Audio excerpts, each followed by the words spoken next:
Good morning to all of you.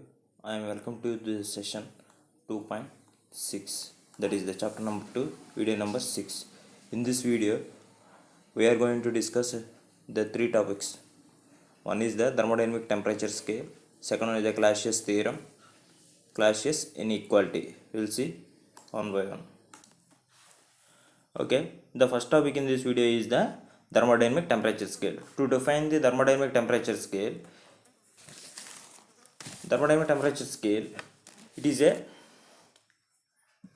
thermodynamic temperature scale. It does not depend upon the thermometric property of the substance.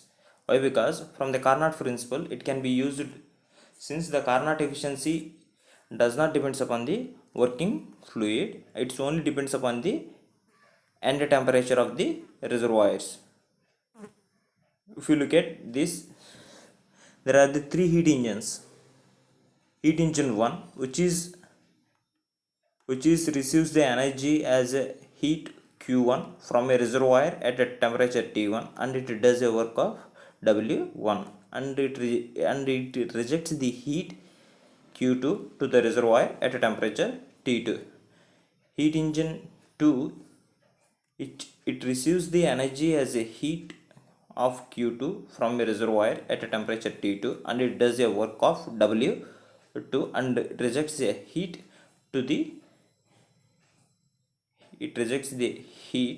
of Q3 amount to the reservoir at a temperature T3. And heat engine 3 is, it receives the energy as a heat of Q1 from a reservoir at a temperature T1, and it does a work of W3 and it rejects the heat of Q3 amount to the reservoir at T3. If you write the efficiencies, Carnot efficiency of the all three heat engines, it is the 1 for a heat engine 1, we know 1 minus Q2 by Q1. Okay, in terms of the temperature, 1 minus T2 by T1. And the efficiency of the heat engine also, it's only depends upon the end temperatures. Heat engine 2 end temperature T2 and T3. So it is a function of heat engine 2, it is a T2 and T3. And heat engine 1, it only depends upon the end temperature of the reservoirs, which is operating in between T1 and T2. So it is a function of T1 and T2. Similarly, heat engine 3 also, it depends upon only on the end temperature of the reservoirs in which in between the heat engine is operating T1 and T1 and T3. From this it is very clear that the efficiency of the heat engine only depends upon the end temperatures of the in between which it operates. That is the Carnot principle. That is the second principle of the Carnot. Okay, using this relation, okay, using this relation,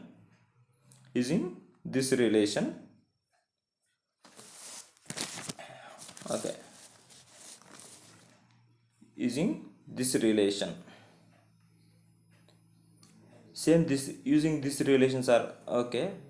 Now I am writing this as a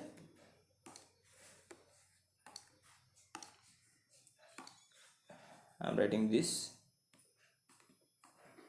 Q1 by Q2 is equal to the Q1 by Q2 is equal to T1 by T2. Now there are the several functional relationship which will satisfy this equation. From thermodynamic temperature scale, the Kelvin is selected.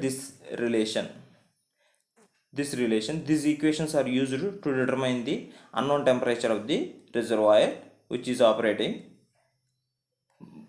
Okay, if you know the heat engine efficiency, we can find the unknown temperature when it is operating in between.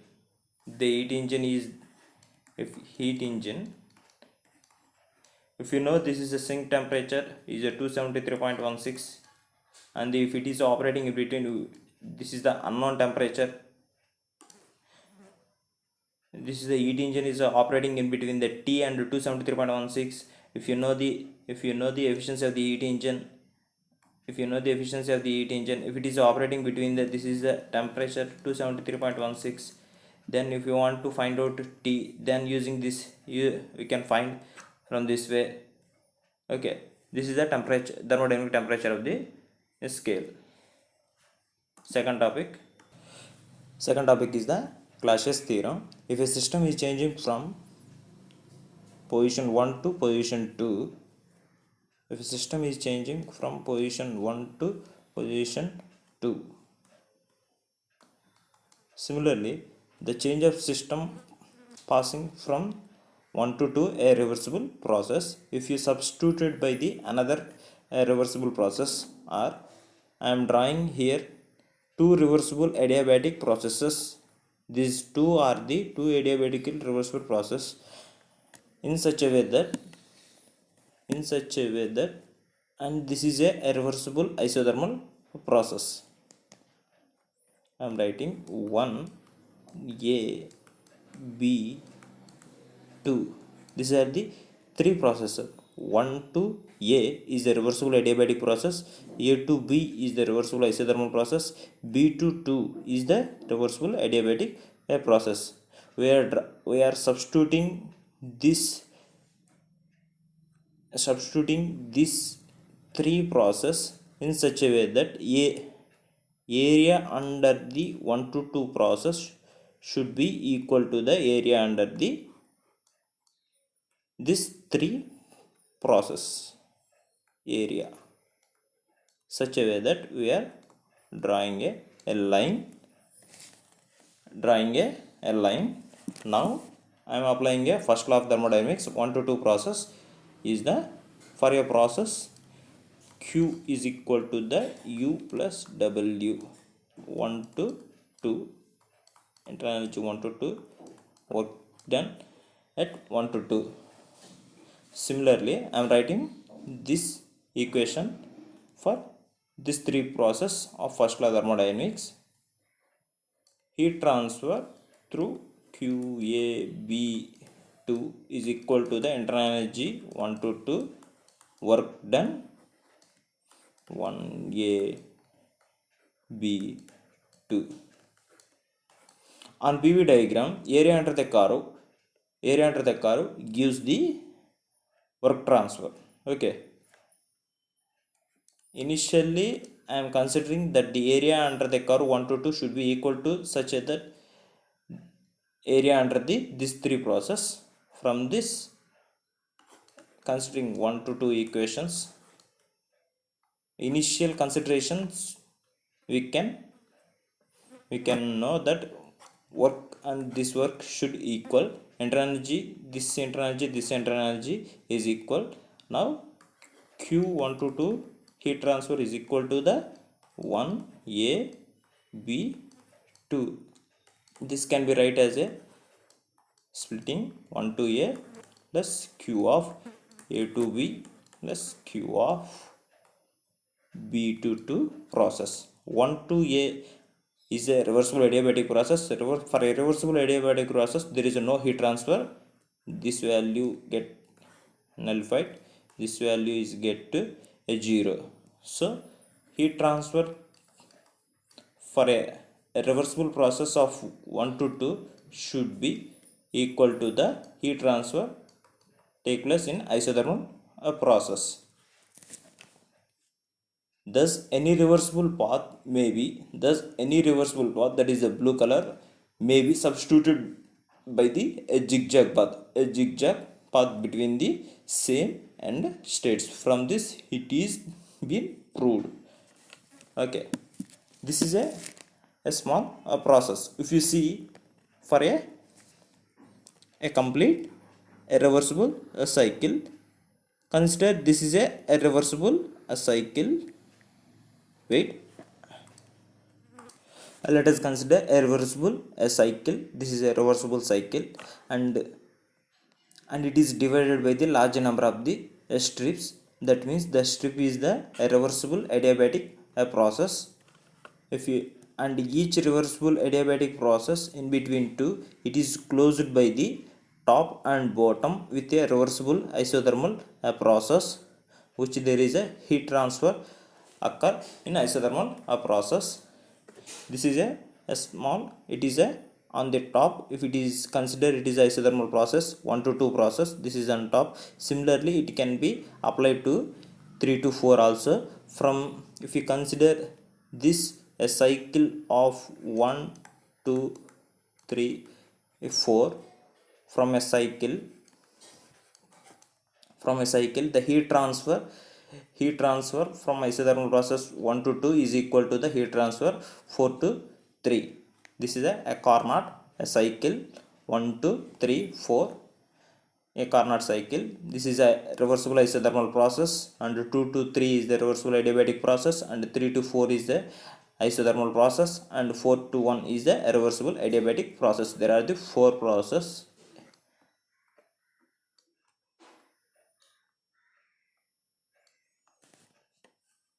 There are the 4 processes. If you are writing the Carnot, okay, by considering the one elementary strip, that is the 1 2 3 4, it is a reversible Carnot cycle. Okay, a reversible cycle itself is a Carnot cycle. Okay, by considering a small strip of 1 2 3 4, the heat transfer through this cycle is equal to the heat transfer, that is I am writing the heat transfer by the original cycle,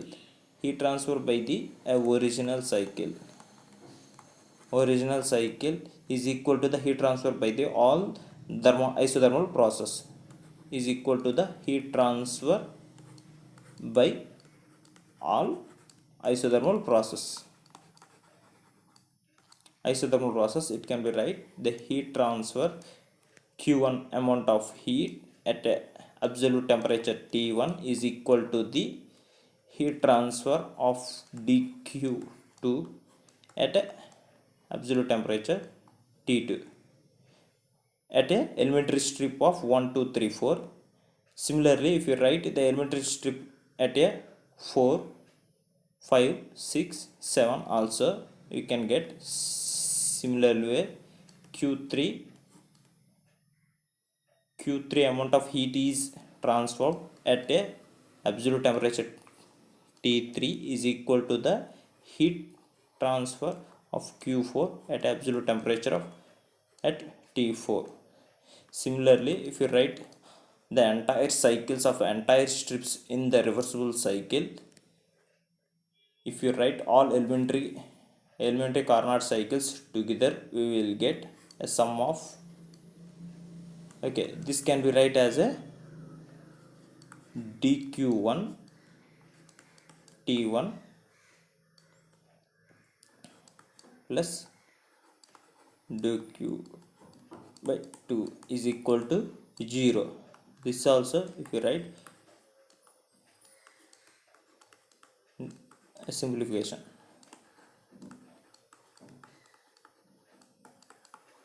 okay, the for a cycle, for elementary cycle of a strip 1 2 3 4 can be write as a this, and second strip can be this. If you all together write the entire reversible cycle T1 plus Q2 by T2 for elementary strip 1, if you write all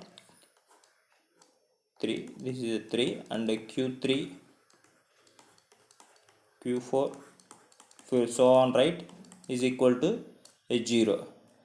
From this, for a cyclic integral of a reversible cycle of dou Q by at absolute temperature, it should be equal to 0. This is the Clausius theorem.